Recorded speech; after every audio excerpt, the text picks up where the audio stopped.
I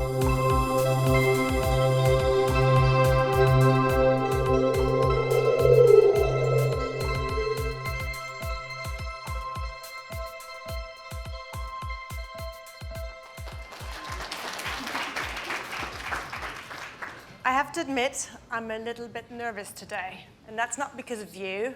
One of you in the audience is my sister, and you know the hardest critiques coming from the family usually. So, I work in product, and earlier this year I went to different conferences. There was UX, there was growth, there was product, there was all kinds of conferences, and the one word that resonated with me every time is silos.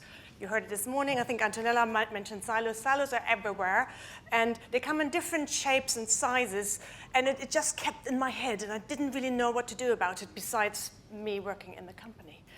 So then when in May, I was in the camper van with my son in New Zealand, and I think if you know, when you travel with a child in the camper van, you will hear music over and over again.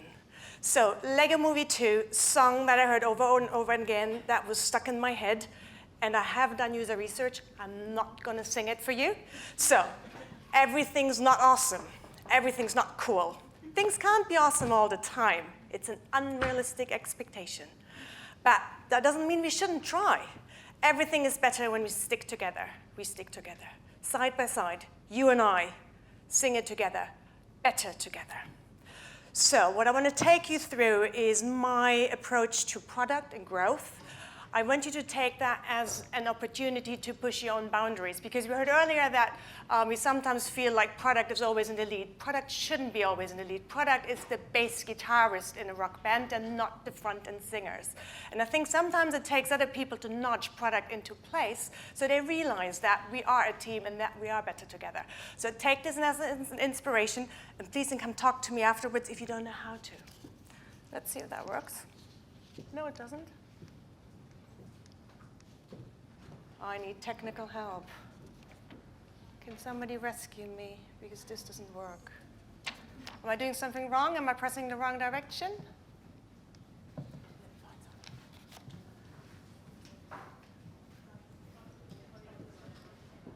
Help!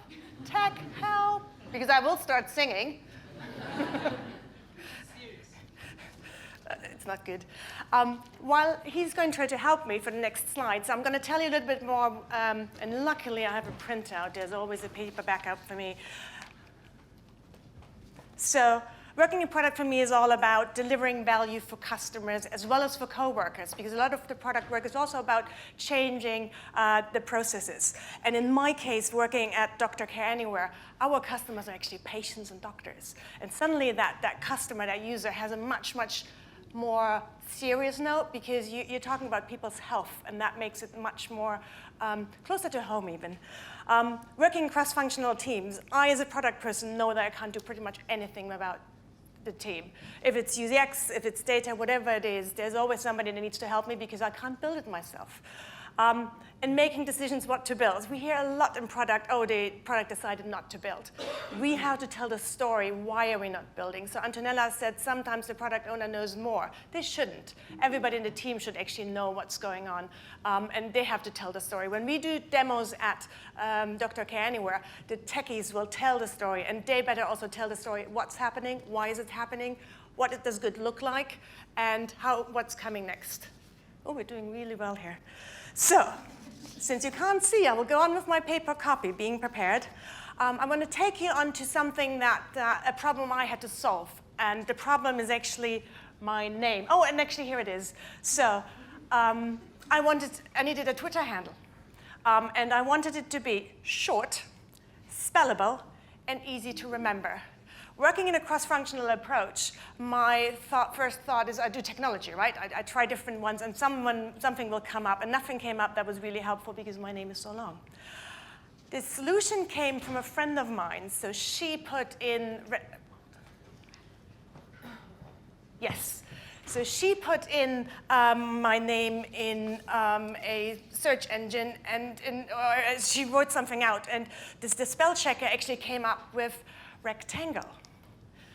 And She is a chartered accountant, so creativity is maybe not really in her book. So my Twitter handle now in a cross-functional way is Ruth Recknagel. I also want to take you into, because we all work in really tricky teams sometimes, and I want to share with you one of the trickiest teams I have worked in so far. So, this is my son Tim. He's 10 years old. He's an adventurer. We have traveled the world. We have seen many, many places. And because he's 10, he thinks he knows it all. This is me, 20 years of leadership experience, thinking I can lead any team. This is Mushu. Donkey. In France, French Alps, 6 days of walking within the French Alps, walking from hut to hut. This is a bridge. And we were traveling for these 6 days pretty much all on our own. But in this occasion, when we were trying to cross the bridge, there was an audience. Everybody was watching me, seeing if I can get the donkey across the bridge. So the biggest challenge in this one is actually the one with the most experience is a donkey and speaks French. I don't speak French. You can think about if you think that we crossed the bridge or not. And you can ask me later. So what do I think successful product teams need to be made out of? And these are also the things that I would ask you to take with you and to maybe demand or inspire your product or your company if it's not happening already. Dream in years. You need a powerful, powerful product vision. That's about 2-3 years old or lasting, because longer than that, technology will have superseded and it's out of the door. You need to plan in months. In the last 2 companies, we have used OKRs. And with this one, we will also implement OKRs or anything that sets clear objectives where multiple people can go in the same direction and you have quick iterations of measurable results. Because the measurable piece is important because you quickly also want to stop things that are not going in the right direction. Discover weekly. And we heard this earlier from, I think that was also Antonella, that we were in an area where Agile was all about what the delivery circle is. It's not that anymore. We are getting better at the delivery part. What we're still struggling with is the discovery part. So how do we get better at figuring out what are our options and testing them quickly? And by having clear goals in a quick iteration, you can go there quickly, and you don't have to build things that you have tested because they don't work. So discovery is something that we really, really put an emphasis on. Release daily. So the techies of you might think this is about tech. It's not. And I'm going to give you an example because release daily is, for me, a mindset that goes across the entire company. I grew up in Germany. I am German. I drive fast. But the Germans don't just drive fast. What they do, they go left, they go right, they take opportunities. They're very agile, right? Well, now I live in England. And while I still have a faster car and a camper van, I'm limited by the, what is it, even 60, which is very slow. But I will be the one not driving in one line. I will quickly move sideways and sideways, taking opportunities. And this is what I mean by release daily. If you release in smaller chunks, you have the opportunity to take the learnings you have from a release earlier and bring it back in. If you just build mammoths, it's not going to happen. You're going to build a mammoth for 3 months, and then you build something wrong. So think about how you can make things small, measurable, and then get them out of the door. Always have your users and coworkers in mind, because better together is the only way forward. Driving product innovation and driving into the right direction means that you need to change behavior that will drive business results. Behavioral change is not only on the customer or user side, it's also within your company, because you can only achieve this if you go through all this. So now it's going to get a bit into growth. I'm not going to dive too deep in it, but I want to give you an idea. So as a product person, what you see a lot is there's lots of thinking about growth. You're thinking along up to the acquisition part because everybody wants to grow. About 3 years ago, I dove into that deeper and I joined Reforge, which is a very well-known San Francisco growth and retention program. And that's where actually like a light bulb moment came up. It's not about growth. It's about retention, because retention is forever. It doesn't, if you just have a good acquisition curve, it's not going to last. So let's think this a little bit through a bit further through. So if growth is about acquisition, engagement, if retention is about acquisition, engagement, churn, and resurrection, suddenly you also see in the growth market, you see these segments. Same thing we see within the companies, you also see in that. So you need to bring them all together. And if you want to go really crazy, and the clicker works, you even think about along the end-to-end life cycle, because there is a sign-up moment, there's a setup moment, there's an aha moment, there's habits in the three sections, there's dormant and churn. That means that you need to have a lot of data in order to get to that point. But data is not enough. If we only know what's happening, we still don't know why it's happening. And this is why we need to understand our customers. We need to understand their emotions, their motivations, their triggers, rewards, the entire path. And this is how we're going to win. And this is why cross-functional is the only way forward, because we all need to dive into that. It's not enough if just a growth team wanders off and does that. In a crazy, crazy world, you could even drive this further, because we see measuring engagement. We see all these new increasing engagement tactics where we're adding use cases, we increase frequency, we increase feature usage. It's getting more intense. And the further deeper you get into that, the more important is it that you work as a cross-functional team. So,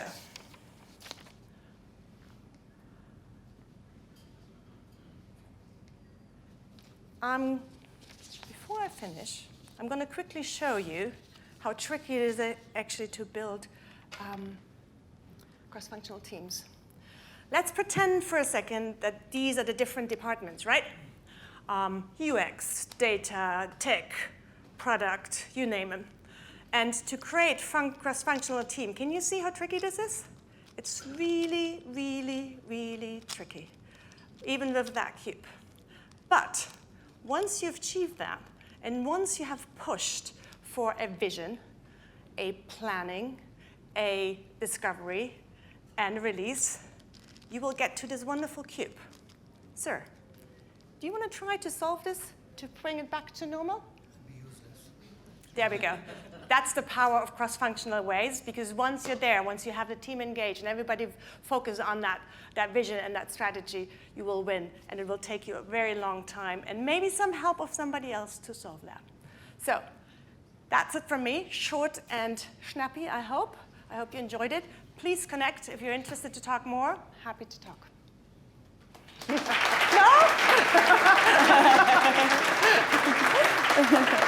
Thank you. Right, I've got one question for you before you escape.